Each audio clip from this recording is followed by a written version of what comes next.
and maybe we could just wait all the way to like the last few minutes to do this, just to be like, okay, here's the cliffhanger. We're gonna bye, and not actually get into it. And Yeah. then maybe next week we'll sort of possibly just go ahead and get Windsurf the subscription and just look at it, like, just start getting into it, because I think that's gonna.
Oh, All there right, it there is. we go. We're live. Yeah, we're back, ladies and gentlemen. I'm your host, Duran. We got my co-host, Mr. Rich. How you doing, Rich? Hello. I'm good. I'm good, man. How are you How doing? you feeling, man? Shake my hand. Every- Everything's good. Yeah. For those of us just There we joining go. in, We're live. appreciate you. I did it Thanks for. again. Every stream that's going to happen, by the way. I forget to mute. Oh, you did the mute thing? Yeah, Oh, okay. that's so funny. Yeah, Okay, for anyway, those of keep us, going. no, yeah, no problem, man. So those of us who's kind of waited patiently for us, appreciate it. We're back. We've done a lot on v0.dev. Um, Today we're gonna spice things up just a little bit. We just kind of had some conversations off stream to sort of figure out, like, okay, do what we want to introduce versus what we don't want to introduce. A couple things that we are going to talk about today is what you see on the screen. We have v0.dev already pre-baked for us. For the new people that's here, this is kind of like a cooking show slash with like a technology sort of feel, where we kind of have some things already created. Then we get into, like, here's how you do it live. v0.dev, for those of us who don't know, v0.dev is an agentic tool. It's sort of the next step to a chat GPT, where it gives you, and it's like the next evolution to a Claude, where Claude has assets. V0 gives you more than just an asset that you can view in a one-off sort of conversation. It sort of produces a full-blown product for you. So over the last couple streams, we've sort of put a new look and feel together for our existing product, Meteor. And we've sort of done a lot of it live, right, Rich? I mean, we've We pretty have. much, Oh, I mean, all of it, really. yeah. Um, so what's your take on where we are? If you want to just kind of bring people back up to speed on Meteor and what Yeah, it is. right. Will do. First, I want to just do a quick reintroduction. I don't know who's on the stream that may or may not know who Yeah. we are, right? So my name is Rich Inman. I'm the CEO, co-founder of Immerse. Immerse is a technology company that we wear many hats. We do technology professional services around software development, cybersecurity, cloud technologies, AI, stuff like that. We also provide tools for small businesses, just like us. We're a small business to help kind of leverage some of the technologies and abilities that the big boys do, but at a small business budget. So um, I'll get into how we're doing that right after I hand this over to Duran. He can introduce himself. Yeah, so I'm Duran. For those who don't know, like I'm just your friendly neighborhood engineer. I mean, I'm not as intelligent as some of the really intelligent people in the crowd. By the way, if you're here, feel free to just, just send us a hand wave in the chat or something. Tell us where you are, where you're watching from, what city you're watching from, and what you want to get out of today's stream, right? So basically, I started off a long time ago in primordial times, closer to 2000s, and I'm here today. I stayed in the game and I got some opinions. So getting back to this though, right, Rich? Yeah, I'll get back to it. I just Yeah, wanted to give you a yeah, chance to introduce yourself again. He's by the way, yeah. the CTO co-founder of I Metis never as say well. what I He am. doesn't want to say that, but I'm giving him the props that he deserves. All right, so um, Meteor. This Yeah, is one of Immerse's tools. It's really the first tool that we've built for small businesses. yeah. The idea here is to have a comprehensive project management tool focusing specifically on Scrum right now. Um, that utilizes AI to automate as much of the project management process as possible. Again, so that small businesses can leverage a lot of the activities that larger organizations or enterprises can leverage um, on the right, with way fewer resources and on a smaller budget. So what we're doing right now is we are kind of refacing Meteor, like that's how this started. Or also identifying some areas where we can improve some of the features of the software. So we've done this like 3 times now, and Yeah, I think this is the fourth one. I think this is the I fourth think it's the one. fourth stream. Yeah, Yeah. and so um, like Duran said, we may not do the exact same thing we've been doing, just in the vein of making sure you guys get more value out of this. Yeah. And then, Yeah. but here's where we are. The Yeah. last thing that we did on Meteor, not last week, but the week before, was really diving deep into how do you get the AI to do detailed work. And if you looked at last stream, or you were here the Yeah. last stream, you could tell it's a far more difficult thing to do that than it is to get it to do some of the bigger conceptual stuff.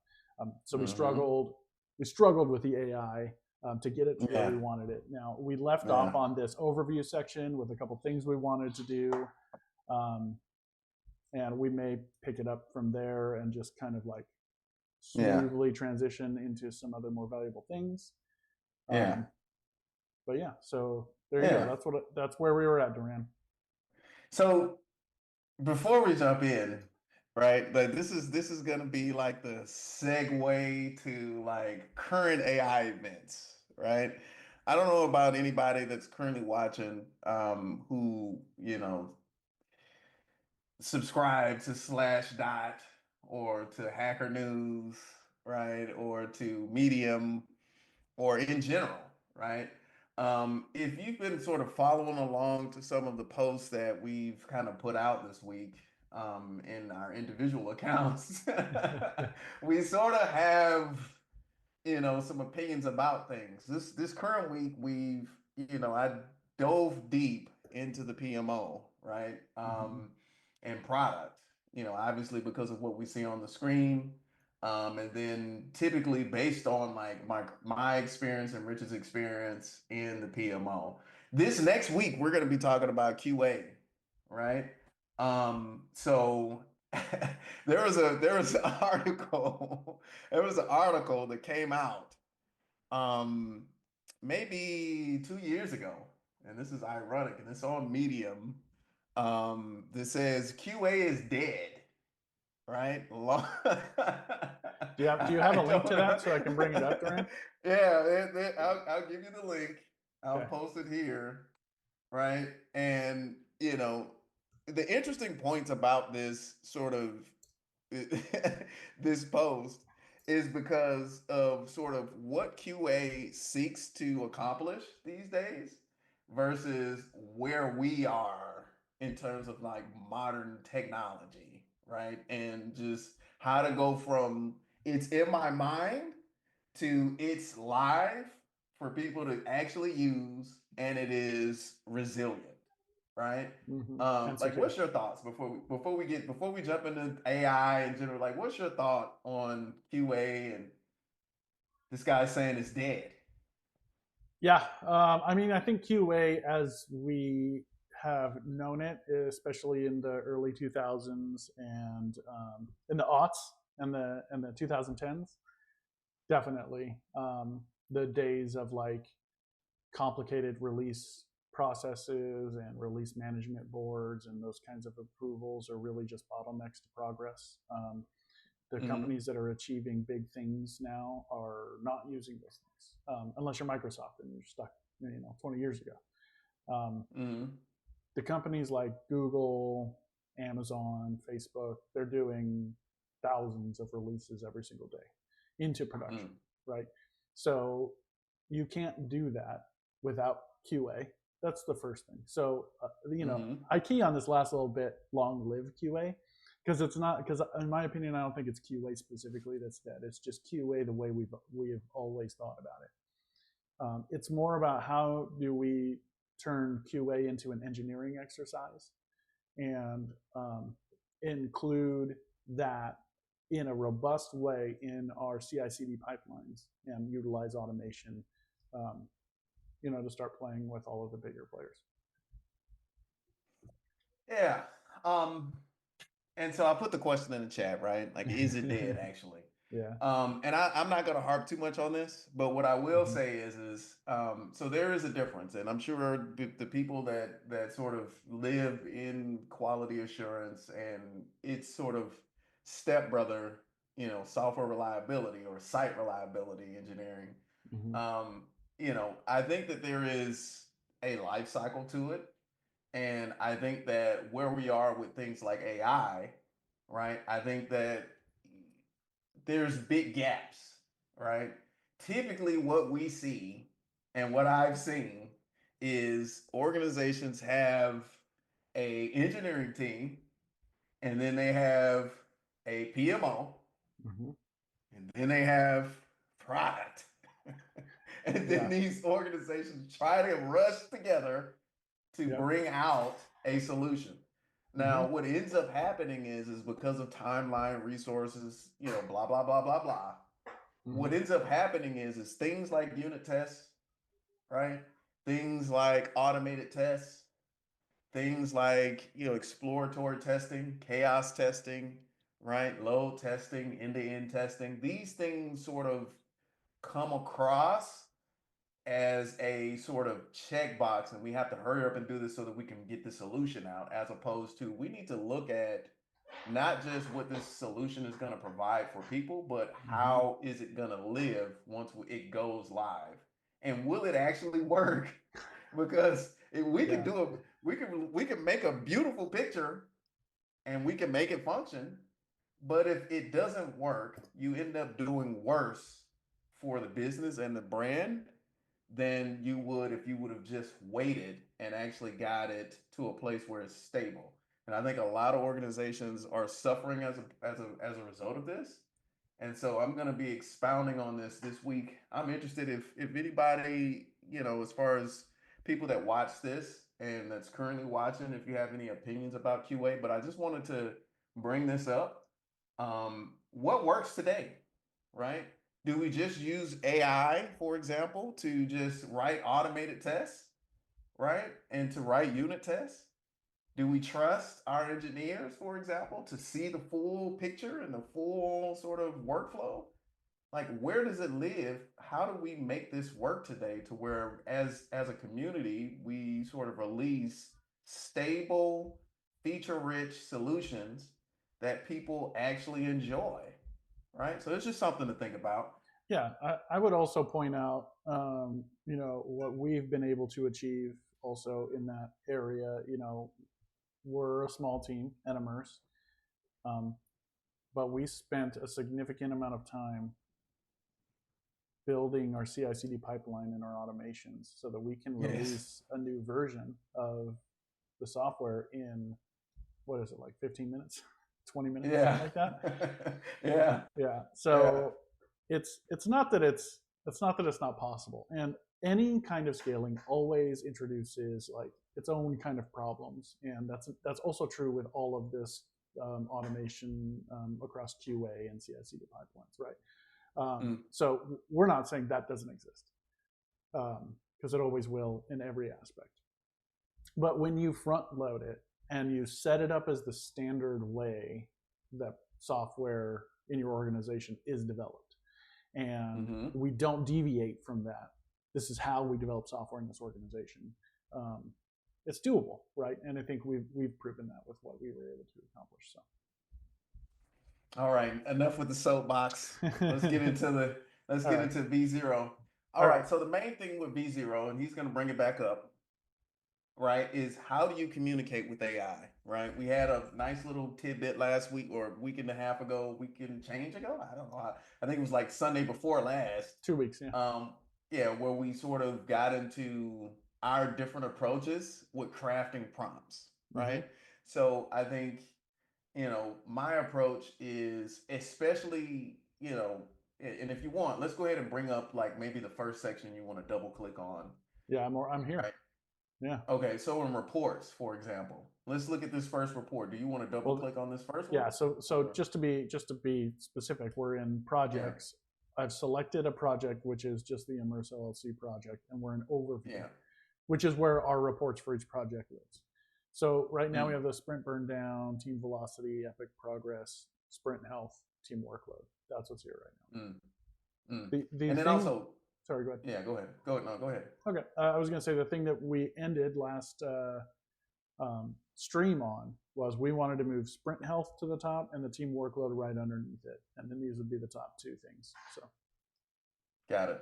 And then for those of us who might be sort of thinking like, okay, how do I walk this into a meeting and actually use something like this to sort of create or to at least get the creative juices flowing, right? Maybe you're you're a product, person or someone in the engineering org in general, where you're sort of having to deal with like, hey, business has a new sort of initiative, right?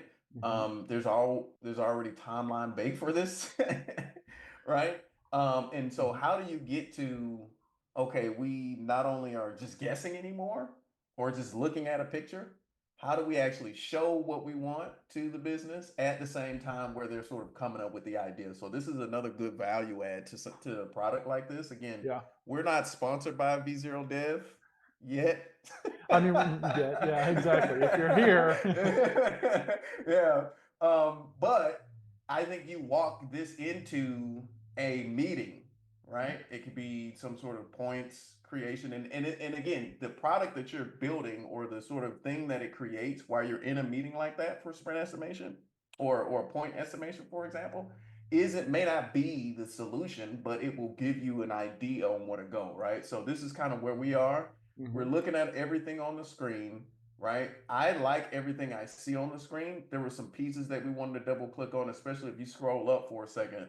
Let's just come from the lens, Rich, of, hey, we have this sort of task, or we'll call it an epic, right? Where we're sort of going, okay, we got to develop sprint burn down as a report, right? We already have a UI. How do you integrate something like this and then show it in a semi-complete fashion so that then we can estimate? I think the first issue that I'm seeing is the blue line doesn't go all the way across, right? And if anybody has ever used AI for anything, you know that it does, these large brush strokes really nice. You give it a huge green field to go with, and then it's going to give you a lot of different ways for you to sort of deal with it, right? But now that we're sort of on this patch of land, so to speak, how do we trim the edges and beautify it without wasting a whole hour of our stream?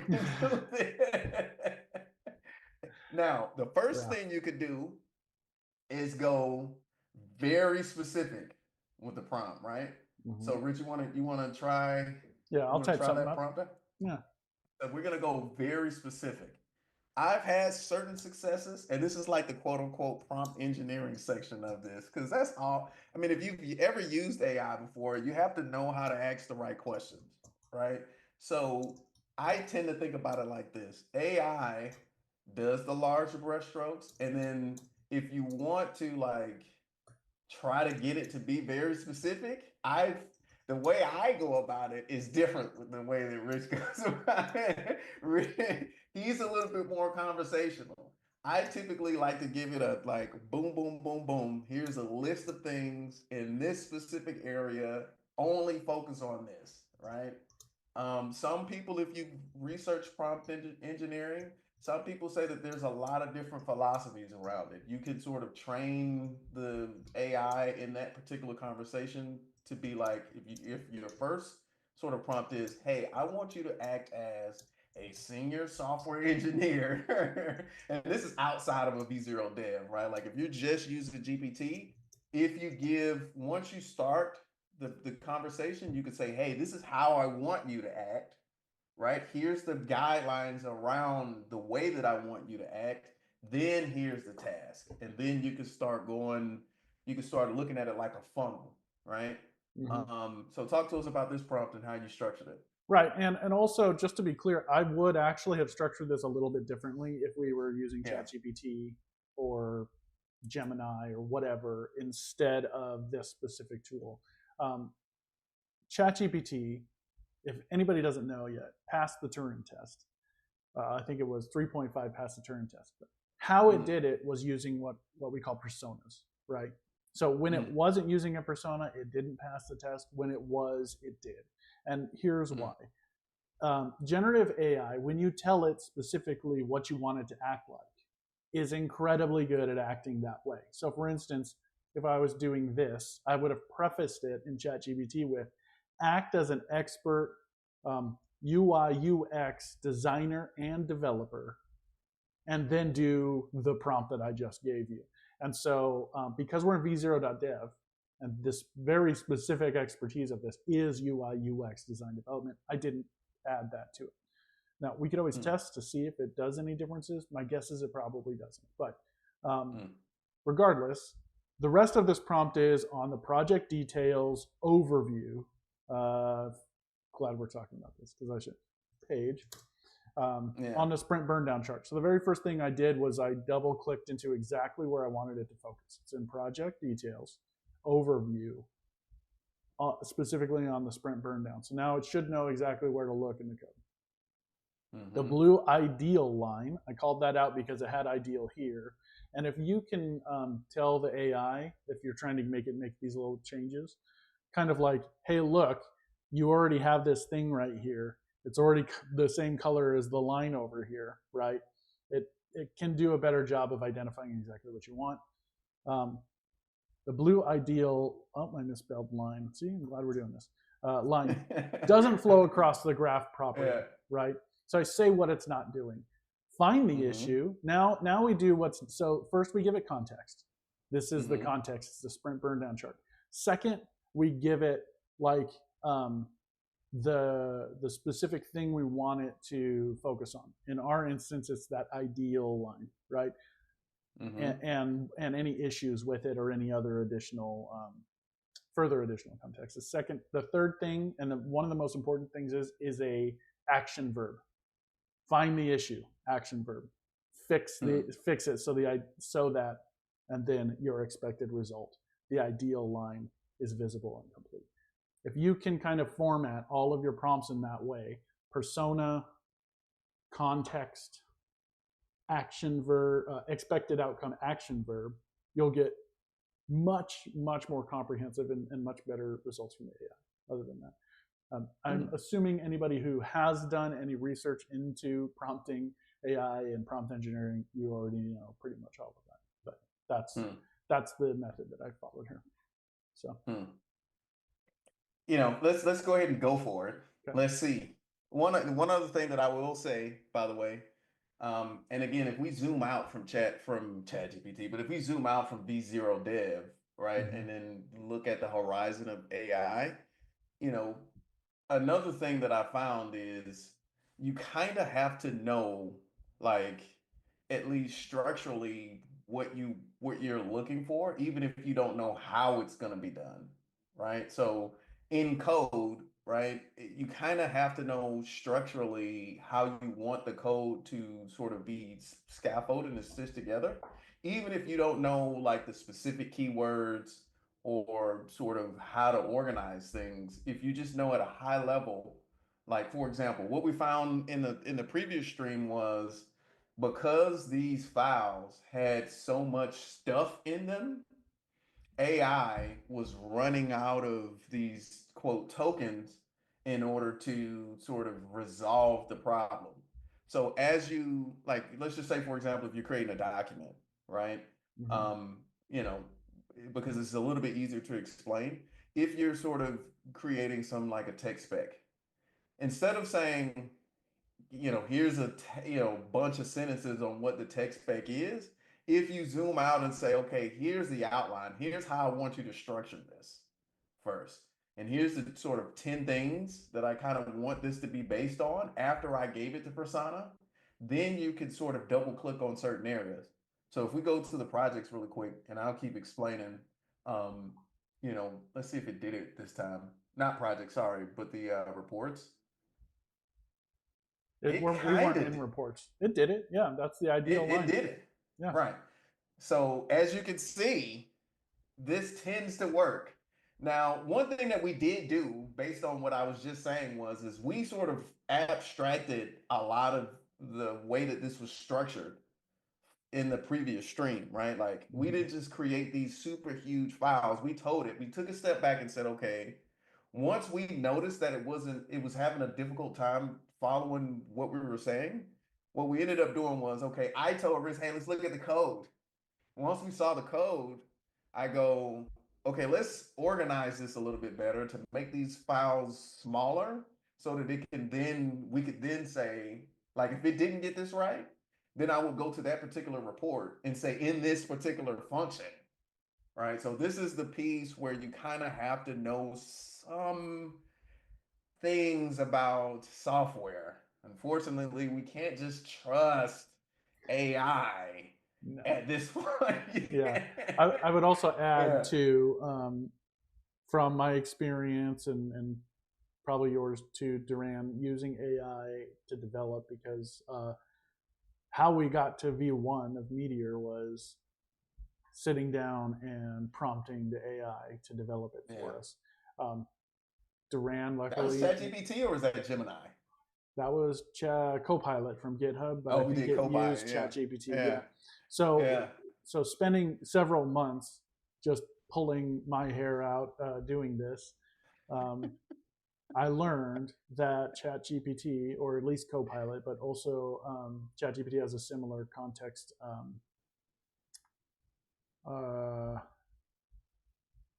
uh, context window. That's what it's Yeah. called. Yeah. A similar context window. It's about 200, 250 lines of code, right? So Yeah. once Yeah. files were getting bigger than that, it couldn't. When I would prompt it, I got hallucinations up the wazoo because it couldn't understand because it was 250 more than 250 lines, and by the time it got to where it was at, forgot the first stuff. It was a mess. So there was a Yeah. lot of work to Yeah. do to clean all that up, break up the thing. So the similar thing happened here, and I'll just quickly click on code to show you. Um, a similar thing happened where it created like 1,000 line Yeah, it created, yeah, the page was document, super huge. right? And And I told so it to abstract the components into yeah, separate files. that's Yeah. right, and it was that was necessary because the context window wouldn't allow 1,000 line file to be understood in a single prompt via via this AI chatbot. Um, Mm. so yeah, Yeah. that's the important thing about that. So that's what we did last stream. We went and Yeah. broke that up into more manageable chunks, which is one of the reasons why this was successful on the very first prompt. So. Yeah. That's like the cheat code. That's the secret sauce on how to do code or Yeah, documents or anything. Like I don't think, yeah, although we're like doing tech stuff, this isn't limited to the tech stuff, right? Like right. this is if you want to be successful with using AI, use it, as a tool on Mm-hmm. your sort of tool belt, you have to be able to understand how it functions. And so if you Right. start at the top and then you double click in certain areas, it's very good at that. Mm-hmm. Looks like we got burned down. Is there anything else on this page that we want to sort of double click on? I think everything else is good. I don't really want to waste time moving these around. We can do Yeah. that later. I just don't think that's going to be super valuable for everybody on the stream. So I think Yeah. we're good on the overview page. The next section I was going to double click on is the sprint board section over here. Mm-hmm. And I think because did it get broken? Yeah, it's completely broken. Because of the Now, last thing that we did. here's another thing. Here's another thing, ladies and gentlemen, and I see more people popping in. Salute. Now, here's the thing. Here's what we're gonna do with this. This is kind of sort of cheating a little bit. We're gonna cheat just a little bit, guys. Um, I think, Rich, if we want to Mm-hmm. go and take a snippet or a class, remember that class? I think it was called Sprint Functions. Yeah, Um, let and me as get he's to it. bringing this up on the screen, I'll sort of help everybody understand like why I say it's cheating a little bit. It's cheating because the challenge was for us to only use v0.dev. But because of the very specific nature of what I know Rich is looking for here, and because we've already done this, and we Mm-hmm. used AI to build the first version. So technically speaking, it's not cheating, but for the sake of the challenge, it is. So we're going to take a class that was pre-baked, Yeah, right? and I Story functions, I think it was called. It's in classes, yeah. story functions. Okay. Yep. So yeah, I'm just gonna So drop it over here. now let me explain, right? Story functions has the drag drop functionality. Now you can go ahead and type the prompt as Yeah. you While sort of you're see talking. fit. Yep. Yeah, so story functions is it has drag drop functionality in it, right? And if anybody is on the stream who's done any JavaScript around like, you know, absolute value or absolute position or Z index, I know I'm sorry for using like technical terms here, but if you've done anything with Z index programmatically, you know it's a pain. So we created some functions around this and to sort of help AI understand this. Sometimes you have to give it some context. Again, going back to the document sort of question or point that I was making. If you're making a technical specification document, instead of just if you want to be more successful on the one shot side of using AI, if you have a pre-existing example of what you're looking at, even if it's from another website or somewhere else. For example, there is a GitHub repository that I have, for example, that is structured, that organizes code the way I like it to be organized. That's public, right? If I'm developing source code, I tell AI, hey, use this repository to understand how I like things to be structured. Going back to the document example, hey, use this document that's already pre-structured in the way that I like and create this other document similarly using the structure, right? This is what we're doing for the drag drop functionality. He's basically saying, hey, on this sprint board, hey, use this file to get an idea as inspiration on how we'd like for this to function in order to make it function correctly. Because if we went and just typed a prompt, you kind of almost have to type the code like pseudocode in order for it to work. Because and again, v0.dev may already have the sort of secret sauce on how to do this, but this is in order to speed things up. We already had some sort of biscuits in the oven cooking while we were talking, and this is one of those biscuits, you know. Yeah, I'm having a serious issue with my typing today.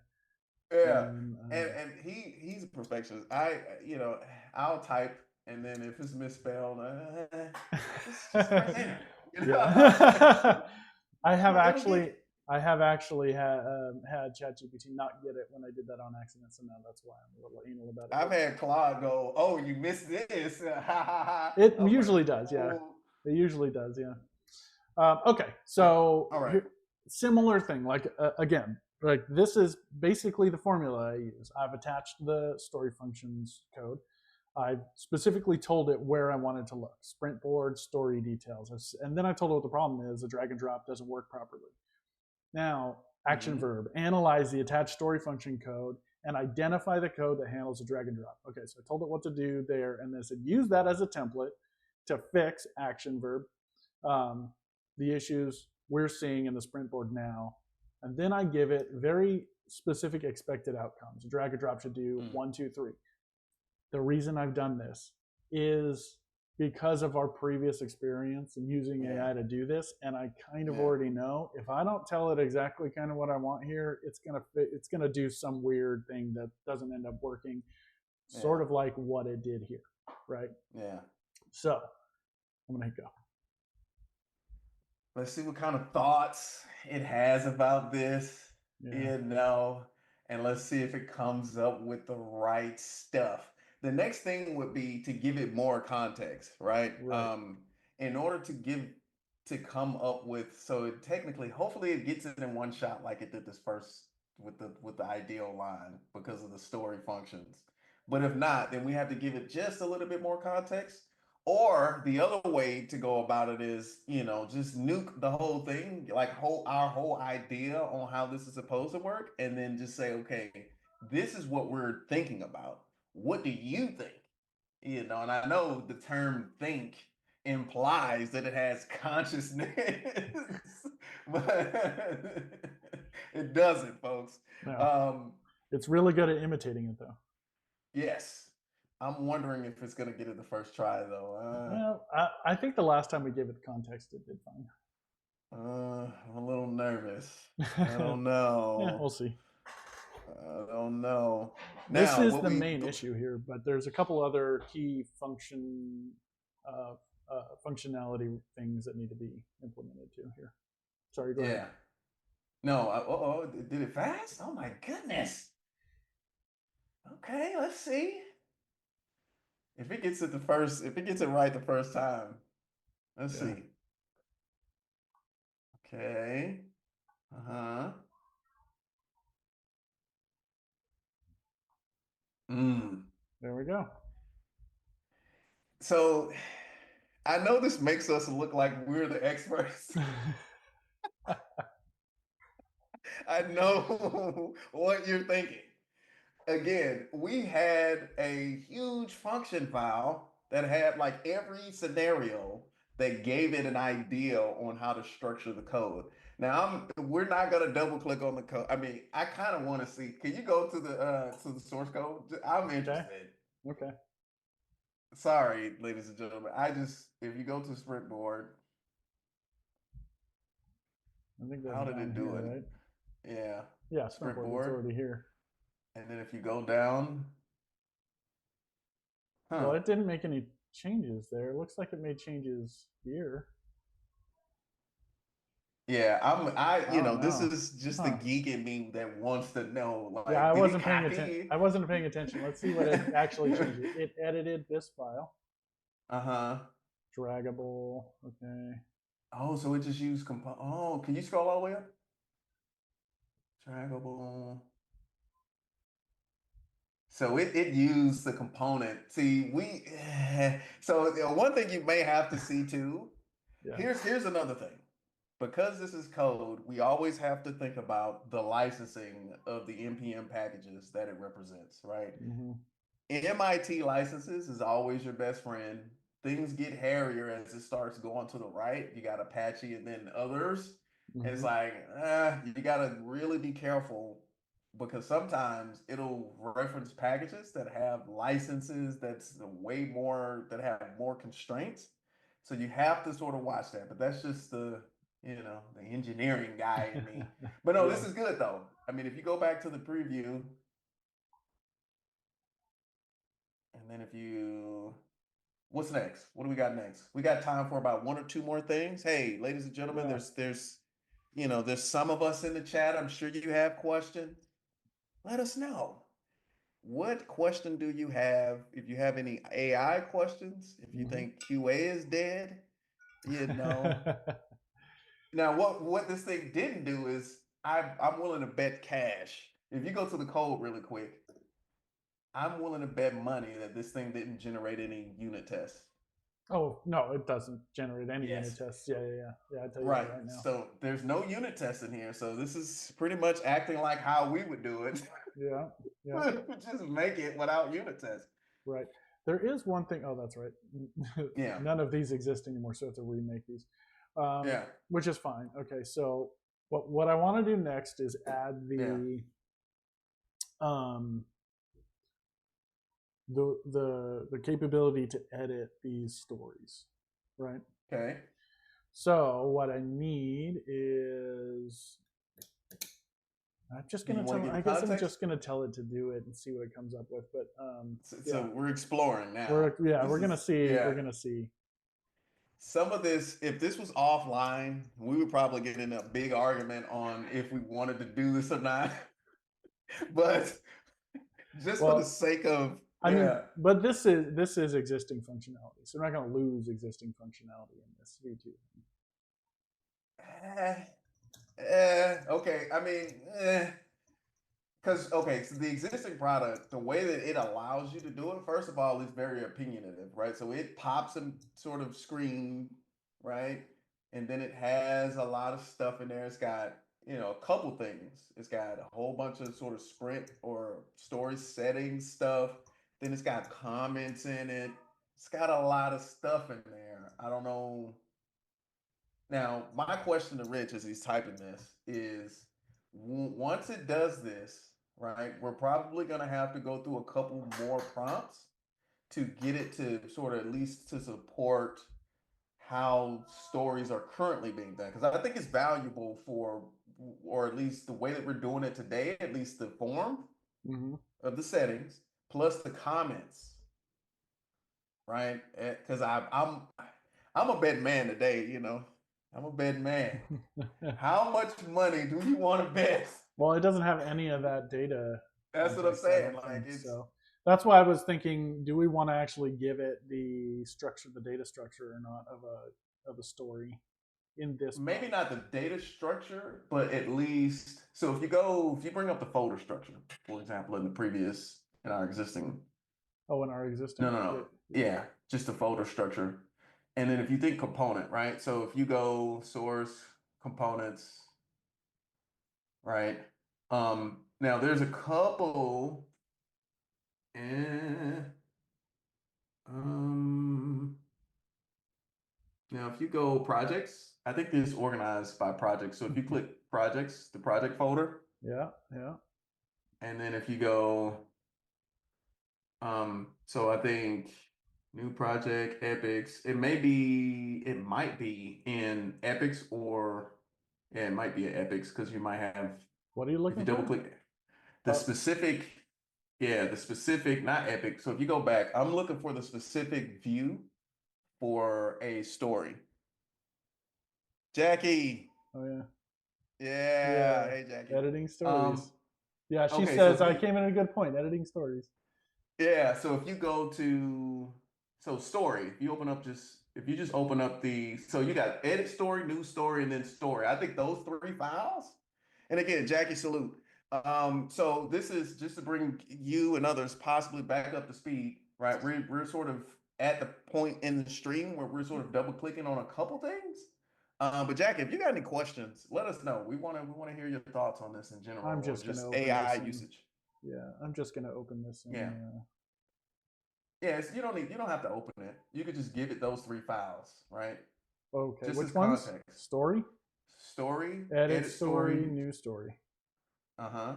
Okay. And then if you feed that to the prompt, again, as context, right? Because what we're trying to do, Jackie and others, we're trying to sort of trim the fat around how many times do we have to go back and forth with AI before it actually does what we're thinking, right? The original large stroke of give us a new UI, it's kind of already there, right? We already have a sort of nice fanciness going on, but we're double clicking on certain pieces. So sometimes when you double click, you got to give context. So he's crafting a prompt right now to say, okay, based on the stuff that we gave you, hey, we want the ability to edit stories now. Use your best judgment is what I would say. Like, I would go across it or give AI the ability to then either add or subtract based on its judgment on how the UI currently exists, right? Because the Do way you, that we're doing it today, yeah, go ahead. oh, I was going to say, do you want me to give it that specific instruction? You can if Mm-hmm. you think that it's valuable, right? Like I would say something along the lines of use your best judgment. Use what we gave you as inspiration, right? Um, and let's see what it does because I'm interested if it's going to maintain that data structure, right? Or at least the way that that form exists. Today, it's a bunch of sort of settings around the story, then it's comments, and then it's some other stuff. So how it actually pops on the screen, I think we removed modals. We kind of got into we got into we got into a pretty interesting conversation around modals versus not having modals on UI. I am not a proponent of modals at all. So I if I see a modal, I'm gonna take over the screen and do the next prompt. If I let you I do take over the not. screen.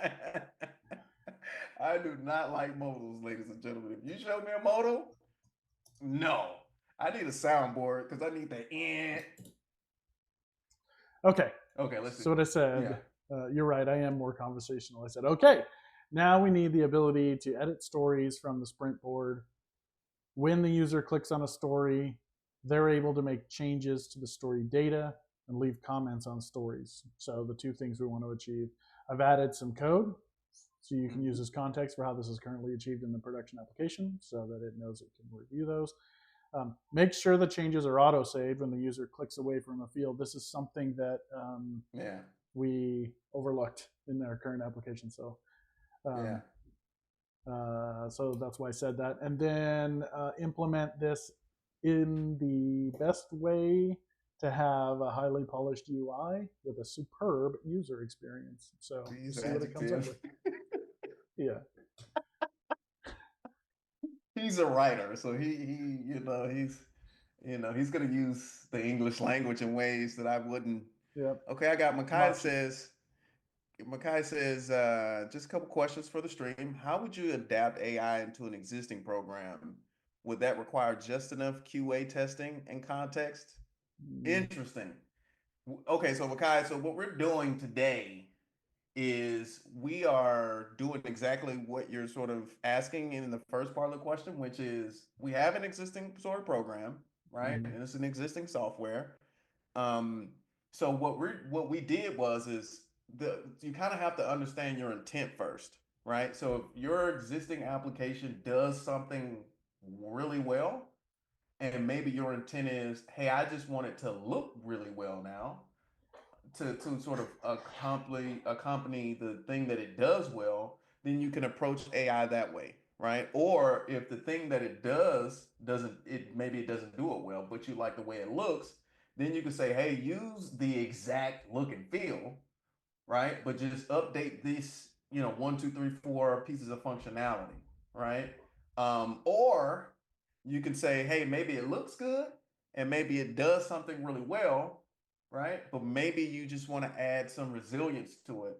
So you can have it analyze it. That's another piece that we're not doing here because we're sort of building it up. mm-hmm. You can then go, hey, I like the look and feel. I like the way it looks and what it does, but I'm not confident in the way it functions and if it will sort of do well in the non-success cases, right? So maybe there are a couple edge cases that you might want to test.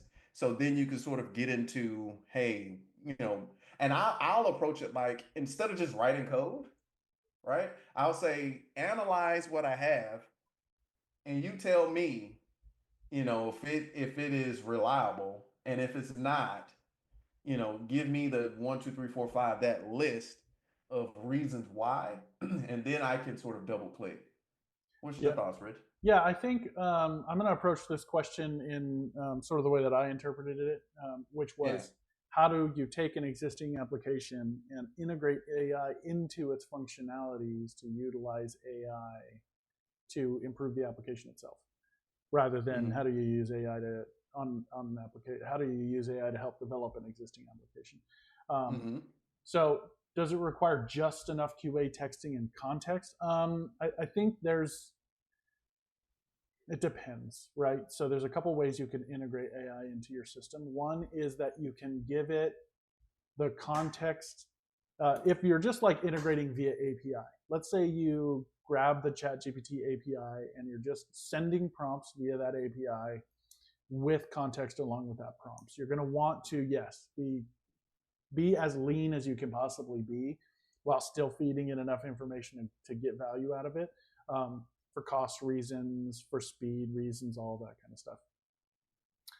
But there are ways to integrate AI into your application by utilizing more advanced AI services. For example, Google Cloud has a bunch of different services where you can train your own machine learning generative AI system on your own data, right? So if you were going to go down that path, which we didn't do, so I don't know what that looks like, but it's definitely more complicated, and I'm sure has its own level of costs involved in that. But what you'll get is a more rich result because it'll be specifically trained on your system's data and its functionalities, and you could get a lot more out of it from the AI for sure if you did it that way. So that's how I see the kind of the two different ways you can integrate it right now. Yeah, and just to add and hopefully, Mikhail, that answers some of the question. The only other thing that I would add to that is, there are other services, for example, like Hugging Face. I think most people use Hugging Hugging Face. Face I think because it has a serious vulnerability now. I'd look into. oh, it does. I think so. What's the CVE? I don't know. Let me look. Let me look it up. Yeah.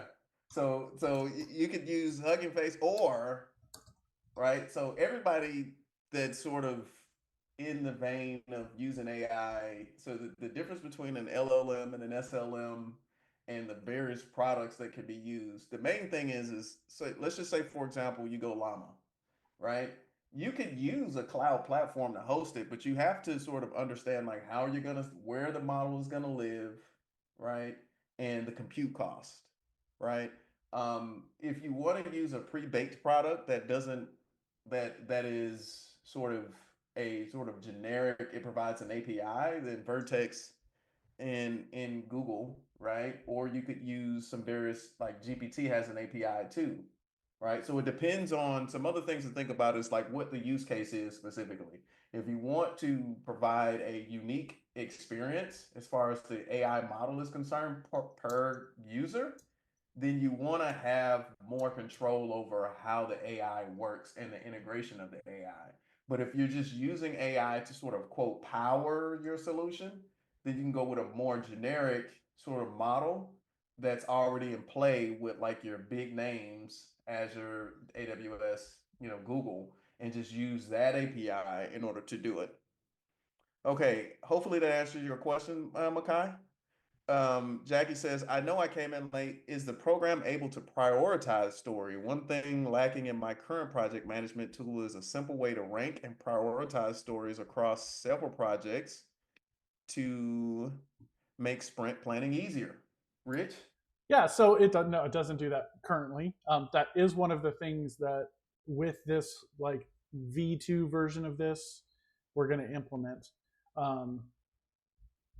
To kind of switch into roadmap mode, the end state of what we're looking for when it comes to this prioritization and planning thing is that we're feeding the AI context across all of the team members on the team, the project itself, project budgets, all that kind of stuff, so that it can identify.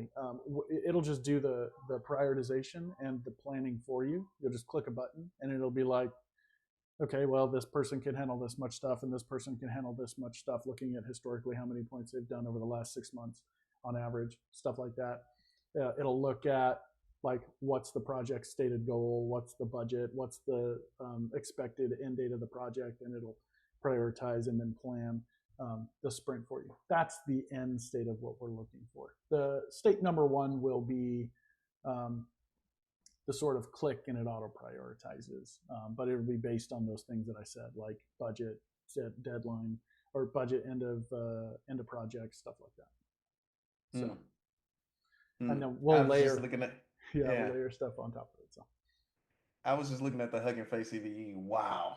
Yeah, it's pretty bad. It's pretty bad. Yeah. Don't use Hugging Face. No. Don't use it. At least not right now.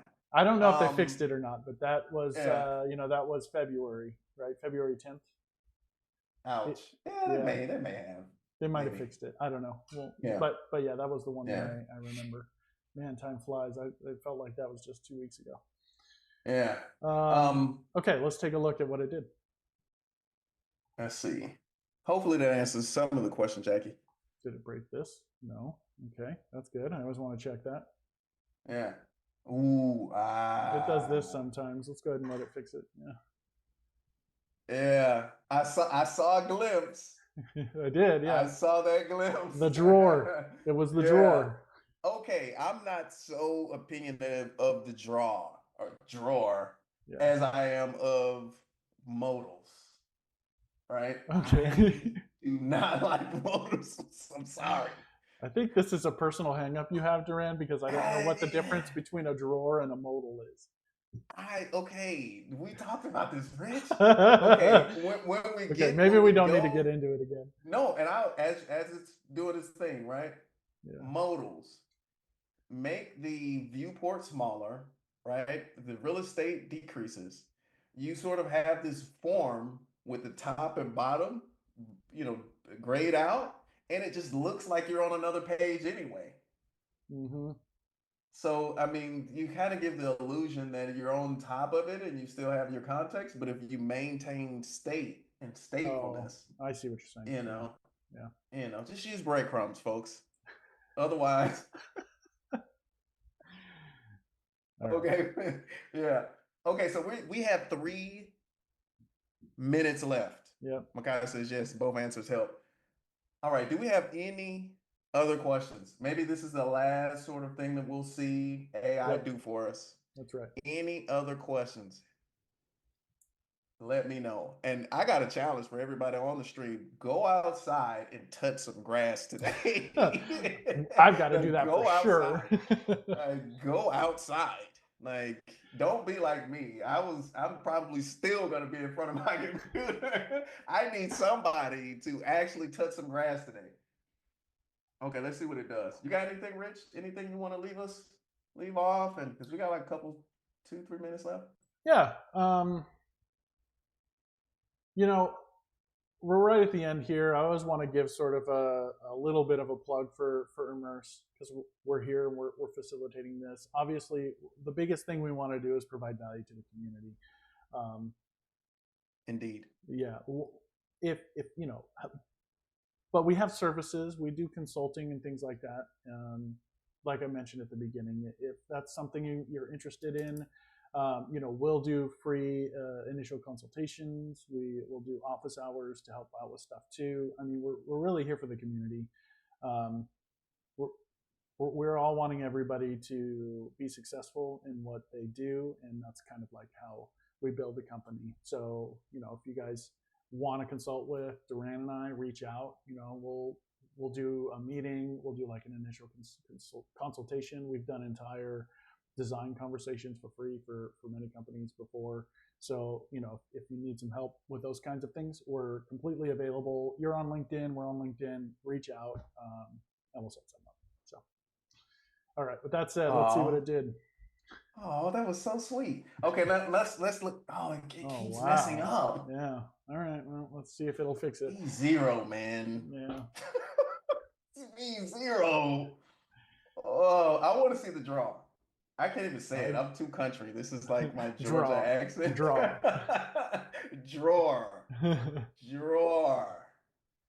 All right. Yeah. Now, what was the problem? Let's see what it's thinking about. Oh yeah, let's look at the thought. A little bit? Yeah, let's look at the thoughts here. It only thought for 2 seconds, so it couldn't have thought of too much. Yeah. Okay. Oh, okay. So at least it identified file. I'm importing that from here, but the export in the file's name that lowercase p. Oh, okay. Oh yeah, okay. Okay. Okay. Let's see. It's camel case Let's see. instead of, I forget what this is called. What's this called again? The two Uh, capitals? Pascal. Pascal case. That's right. I always forget. Let's see what we got. All right. Come on. Oh my God. All right, ladies and gentlemen, that's Okay. it for the stream. Yeah. I appreciate everybody that came out. Salute everybody. Go outside, touch some grass. Reach out to us. We want to help. Rich, anything else? Nope, that's it. Thanks everybody for sticking with us, and we do these regularly, so we'll always send out invites. Hopefully, we can again every week just provide additional value. So appreciate everybody sticking around. Have a good one.